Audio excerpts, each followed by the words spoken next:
Hallo und herzlich willkommen bei Sugar Princess. Heute zeige ich euch eine wunderschöne Schwarzwälder Zwetschgen-Sahnetorte. Also wieder eine Vereinigung von zwei Klassikern, die Schwarzwälder Kirschtorte. Wir haben hier nur Zwetschgen und die Zwetschgentorte miteinander in schönster Harmonie vereint.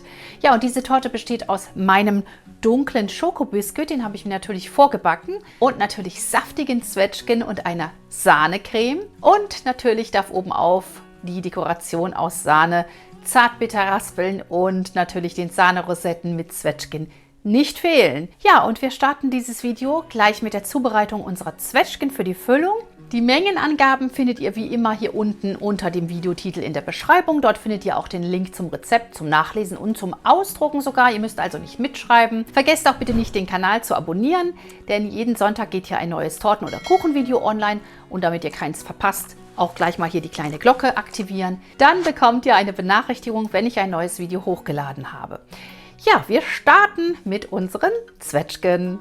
Die 500 Gramm Zwetschgen habe ich mir schon entsteint und halbiert. Ich lasse sie immer gerne so zusammen, dann sind sie einfacher zu handhaben. Und die werden wir jetzt mit etwas Weißwein und Gewürzen etwas dünsten, damit sie dann wunderbar herbstlich und fast schon vorweihnachtlich schmecken. Und dazu benötigen wir einfach einen Topf. Da kommt unser Weißwein hinein.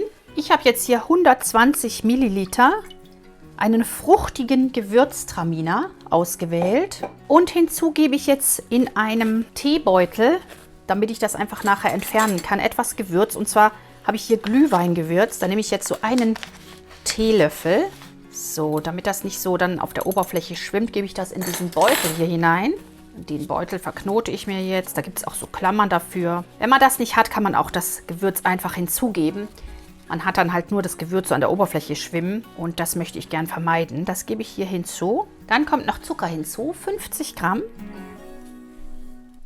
Und das werden wir uns jetzt einfach aufkochen. Und dann habe ich noch etwas Stärke, die rühre ich mir gerade noch an mit etwas kaltem Wasser. Das sind einfach 2 Teelöffel Stärke. Können gerade hier mit rein. Und dann rühre ich da etwas Wasser dazu. So. Es muss nicht viel sein, einfach nur so ein bisschen was. Das können wir dann gerade hier so ein bisschen auflösen. Das werden wir gleich dazugeben zu unserem Sud. Sehr schön, wir gehen an den Herd. So, den Zucker gerade so ein bisschen auflösen. Und das Gewürz, das darf jetzt hier so ein bisschen mit dem Wein einmal aufkochen, dass es sich so ein bisschen auflöst und dass wir einen schönen aromatisierten Wein haben. Und wie gesagt, wenn ihr kein so ein Päckchen habt, gerne das Gewürz einfach so dazugeben, das macht auch nichts. Und solltet ihr Glühweingewürz noch nicht bekommen, dann könnt ihr auch verschiedene Gewürze mischen. Vanille, Sternanis, Zimt. Und wer keinen Alkohol verwenden möchte, der kann das auch sehr gerne mit einem Zwetschgensaft oder Apfelsaft machen. So, und jetzt geben wir hier unsere Stärke dazu, dass sich das Ganze dann schön eindickt. Und lassen alles kurz aufkochen. So, wunderbar, das kocht hier schon. Jetzt können wir auch die Zwetschgen schon hinzugeben. Und die Hitze natürlich ein bisschen runterstellen. Die Zwetschgen werden jetzt wunderbar umhüllt. Und jetzt können wir die Zwetschgen einige Minuten sanft dünsten lassen, sodass sie noch etwas von dem Gewürz auch annehmen.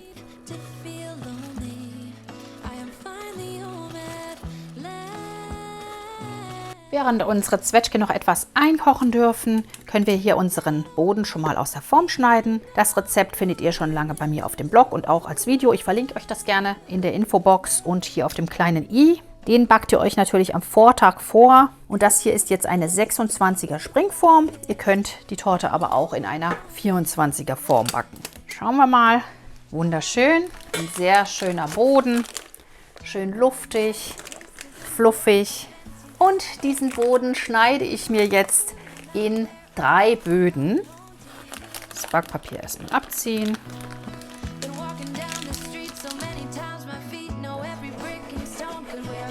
Wunderbar. Und das gleiche mache ich natürlich auch mit den anderen beiden Böden.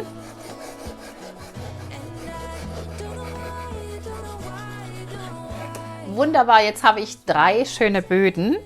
Jetzt brauchen wir natürlich unbedingt Zwetschgenwasser zum Beträufeln. Ich nehme hier so 3 bis 4 Esslöffel.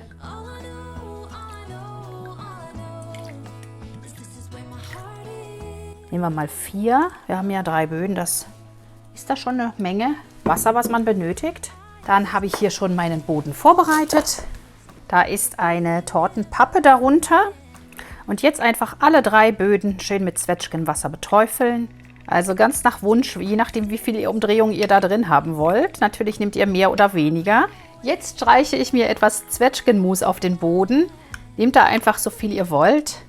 Ihr habt vielleicht auch selbstgemachtes. Das ist dann natürlich noch besser. Einfach gerade schön verstreichen. Sehr, sehr lecker.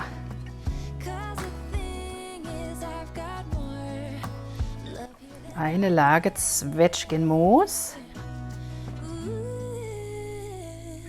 Und das könnt ihr dicker oder auch dünner machen. Ich mache jetzt noch einen Löffel drauf. Und das ist sozusagen der Gegenspieler zu unserem Kirschkompott in der Schwarzwälder Kirschtorte. Jetzt stelle ich einen Tortenring darum. So, festziehen, nicht zu fest, wie immer, damit man noch gut reinkommt mit den anderen Böden. Und jetzt brauchen wir erstmal noch unsere Sahne und natürlich die etwas abgekühlten Zwetschgen. So, für unsere Füllung brauchen wir natürlich recht viel Sahne. Also schlage ich mir erstmal die ersten 500 Gramm Sahne steif. Ich mache gleich 750 Gramm. Ich habe ja eine große Schüssel. Also je nachdem, wie groß eure Schüssel ist, macht ihr es in einem oder in 2 Schritten. Ungefähr die Hälfte nochmal dazu. So, den Rest bewahre ich mir auf für die Dekoration und für außen, für das Eindecken der Torte. Ich habe natürlich auch noch Sahnefest, 3 Tütchen für die 750 Gramm Sahne und natürlich etwas Puderzucker. Und da nehme ich erstmal 50 Gramm. Und jetzt die Sahne einfach gerade anschlagen, dann unsere anderen Zutaten hinzurieseln lassen, gerne auch noch etwas Vanille hinzugeben und dann festschlagen, sodass wir wirklich gut Stand in der Torte dann auch haben.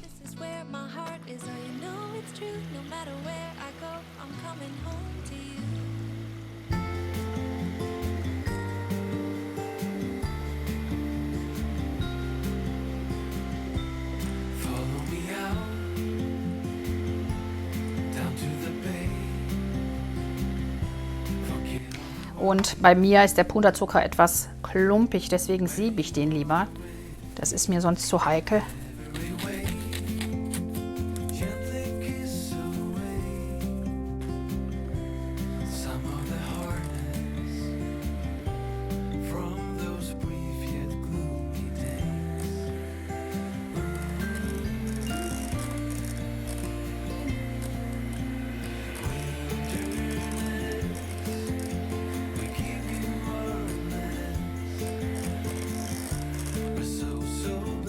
So, die Sahne ist schön steif geschlagen und dann können wir unsere Torte füllen. Wunderbar, unsere Zutaten sind beieinander, die Böden, die Sahne und unsere abgekühlten Pflaumenhälften oder Zwetschgenhälften.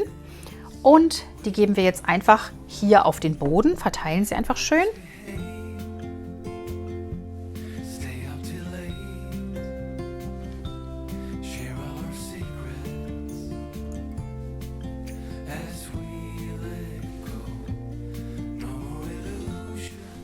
Und das, was noch übrig ist an Wein, das kann man wunderbar als Soße einkochen.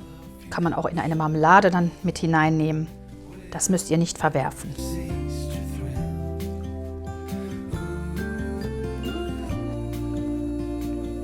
Schmecken absolut fantastisch. Legt sie nicht ganz eng, sondern einfach so, wie ich es jetzt gemacht habe, so mit ein bisschen Abstand. Ansonsten, wenn ihr es ganz eng legen wolltet, dann müsstet ihr etwas mehr Zwetschgen verwenden. Und jetzt natürlich von der Sahne hier raufgeben. Wunderschön sieht's aus. Die Farbkombination ist einfach nicht zu toppen. Schön verstreichen in einer wundervollen Lage über den Zwetschgen. Mir läuft ja schon bei der Zubereitung das Wasser im Mund zusammen. Ich finde es einfach super lecker. Je glatter ihr diese Lage macht, desto schöner werden nachher die Schichten. Also bemüht euch, das möglichst gleichmäßig hinzukriegen. Sehr schön. Jetzt kommt hier der mittlere Boden drauf. Den habe ich mir auch wieder getränkt mit dem Wasser, Zwetschgenwasser. Und auch wieder so ein bisschen bestrichen. Vorsichtig drauf gleiten lassen. Ja. Und natürlich vorsichtig andrücken. Und jetzt die restlichen Zwetschgen hier auf dem Boden verteilen.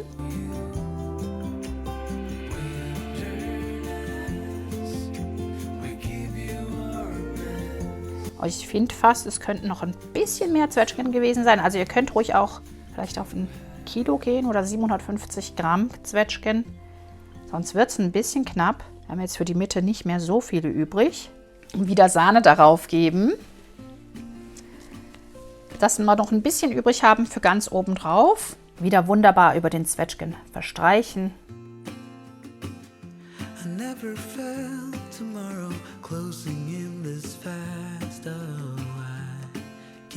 Absolut traumhaft, so eine Torte.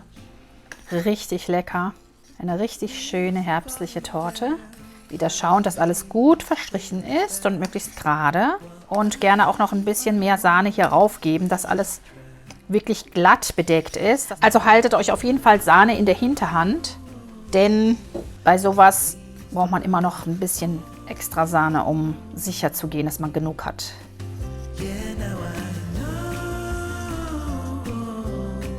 Wunderbar. Und jetzt natürlich den letzten Boden noch oben aufgeben. Ihr könnt da auch die Backhaut gerne abnehmen, aber ich verwende sie auch immer gerne. Das macht ja nichts, dann hat man einen ganz leichten Hubbel. Eventuell, ich finde das nicht so schlimm. Den habe ich mir auch noch mal getränkt. Und hier kommt natürlich auch noch mal Sahne oben auf. Das ist dann sozusagen unsere Sahne schon für das Einstreichen. Da schlagen wir uns dann aber nach der Kühlzeit noch etwas mehr auf. Sonst kommen wir da nicht hin.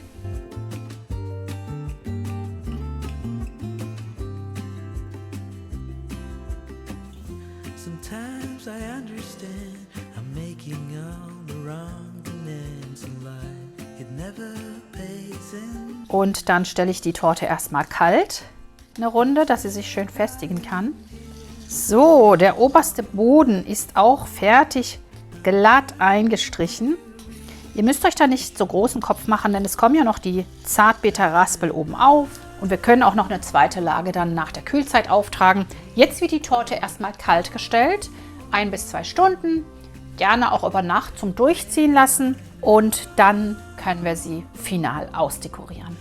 Die Torte war bei mir über Nacht im Kühlschrank. Das ist durchaus möglich. Ihr könnt sie aber auch am selben Tag fertig machen. Ich habe mir jetzt etwas Sahne schon steif geschlagen für den Rest zum Einstreichen. Ich habe meine Zartbitter-Schokoladenraspel parat und natürlich die Zwetschgenachtel für oben auf, für die Rosetten. Wir werden die Torte gemeinsam eindecken, dekorieren und dann verkosten. Erstmal vorsichtig aus dem Ring schneiden.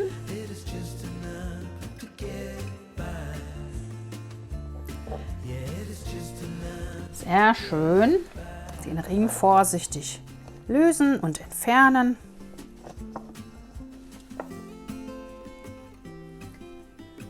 Da ist unser Tortenrohling. Er sieht schon wunderschön aus. Richtig klasse. Man könnte ihn fast so lassen.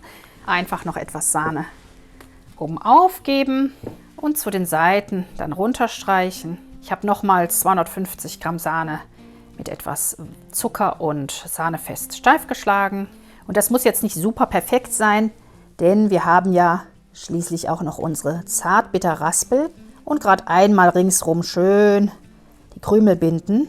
So, dann ist die Torte einmal ringsrum schön eingedeckt. Da können wir sie noch kurz abziehen einmal mit der Teigkarte. Das muss nicht super perfekt sein, es reicht einfach einmal rumzugehen. Und so kann unser Rohling nun final dekoriert werden. Zartbitterraspeln an die Seite und hier oben auf und die Sahnerosetten mit den Zwetschgenvierteln. So, die Zartbitterraspel einfach an der Seite andrücken.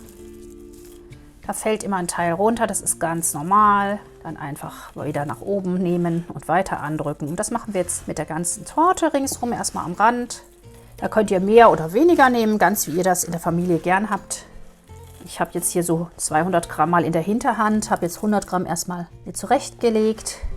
Der Rand ist schon mal schön eingeraspelt. Jetzt können wir uns überlegen, obendrauf alles voll oder nur ein Teil. Ich mache es gerne so, dass ich hier den Rand quasi mitmache, dass der Übergang etwas weicher ist.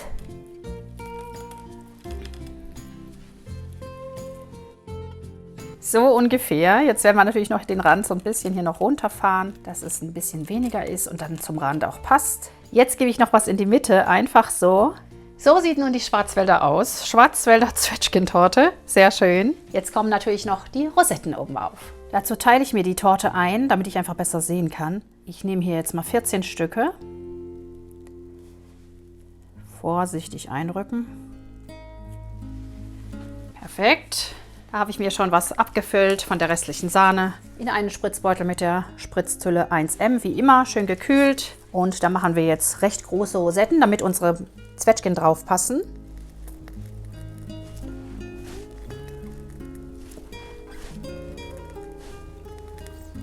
Ich mache sie nicht ganz außen, weil wir haben ja noch den Schokorand außen rum, damit der einfach schön zu sehen ist.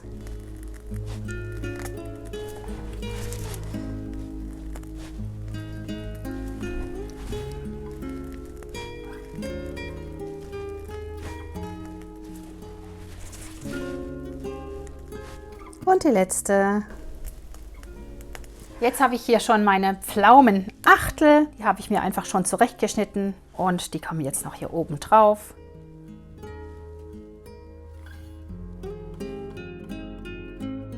Schön an die Sahne anlehnen.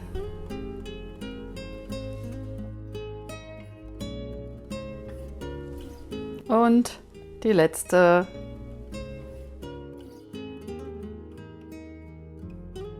Wunderschön sieht die Torte aus. Der Kaffeetisch ist gedeckt. Ich habe mir einen ostfriesischen Tee gekocht.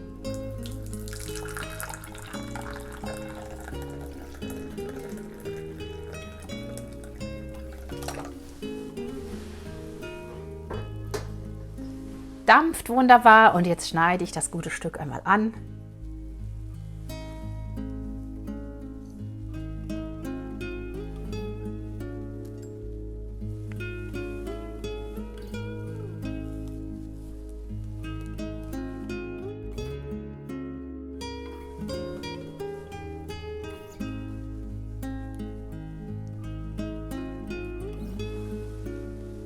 Und da kommt unsere Schwarzwälder Zwetschgen-Sahnetorte. Wahnsinn! Sehr, sehr schön. Sehr lecker. Ich freue mich aufs Probieren.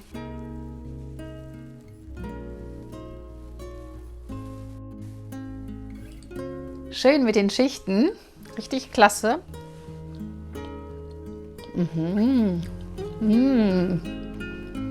Schön durchtränkt die Böden mit dem Zwetschgenwasser. Sehr, sehr lecker. Die Schokolade mit dem Zwetschgenmus auch super lecker auf dem unteren Boden. Fantastisch auch die gedünsteten Zwetschgen. Ich würde auf jeden Fall beim nächsten Mal mehr Zwetschgen nehmen, damit man noch mehr Zwetschgengeschmack drin hat und die Zwetschgen vierteln und nicht halbieren, damit man einfach die Torte besser schneiden kann. Ansonsten habe ich nichts zu meckern. Es ist wirklich eine super klasse Herbsttorte. Kann ich euch absolut ans Herz legen. Das war meine Zwetschgentorte Schwarzwälder Art. Ich hoffe, euch hat das Rezept gefallen. Wenn ja, dann hinterlasst mir gerne einen Daumen nach oben. Vergesst bitte nicht, das Video zu teilen und den Kanal zu abonnieren. Und wir sehen uns nächste Woche hier wieder um 10 Uhr am Sonntag. Bis dahin macht's gut, viel Spaß beim Backen und tschüss!